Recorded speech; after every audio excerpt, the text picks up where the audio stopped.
So this is my husband, Gerard Davidson. We are both lawyers in Greensboro, North Carolina, and we're going to talk just a little bit about some of the why.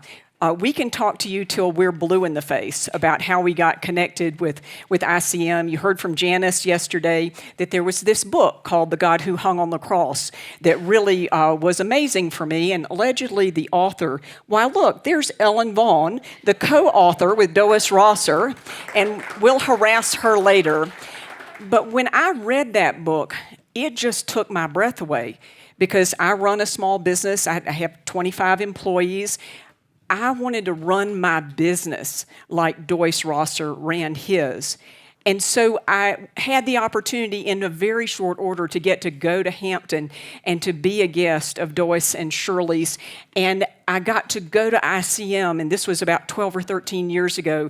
And Dois showed me this spreadsheet that had how many churches it would take in every single country and how many had been accomplished. And I went up there by myself, and when I drove home, I called my preacher, and I said, I just saw a plan for the domination of the world. And that started my great adventure with ICM. As usual, I drug my husband along, but he's a little more of a skeptic than I am sometimes. So I wanted to tell you that he's going to talk to you about a little on his journey about ICM, and then what's happened after that. Well, before she went up to see the operation at Hampton, Dois was in Greensboro and speaking, and it's the first time I got to meet him. I know some of you who ever met Dois will understand what I'm about to say. Dois took my hand and shook my hand, and he put his left arm around me, and he starts talking about building a church within walking distance of everybody on the planet. I'm thinking, this guy's lost his mind. He's crazy. And then he goes on to tell me, oh no, in Tanzania, we're that close to finished, and there are other countries around. We're finished. I'm thinking, wait a minute. He's not crazy. He's a visionary. And I decided that Dois was channeling the vision of God for the domination of the world by the church. Well, the next thing I knew, I was on a plane to China on a vision trip, and we went to China and we saw where the rubber meets the road. We saw the people celebrating in their churches, singing, brass bands leading us up to the church as we walked in.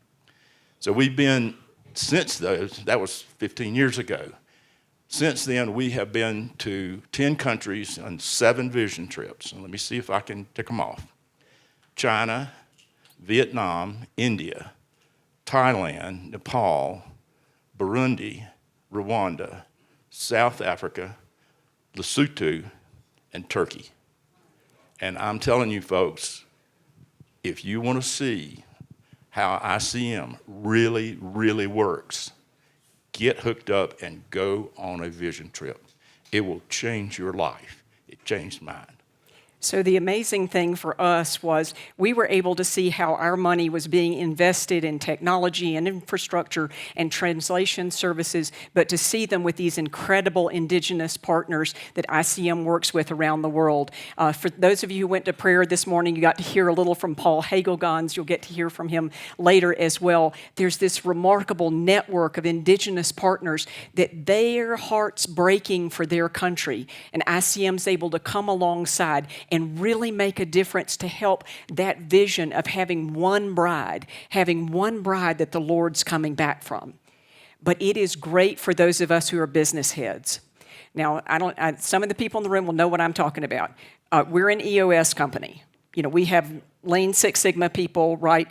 We want to make sure that we're executing our Christian philanthropy with the same kind of strategic planning that we are doing for running our business.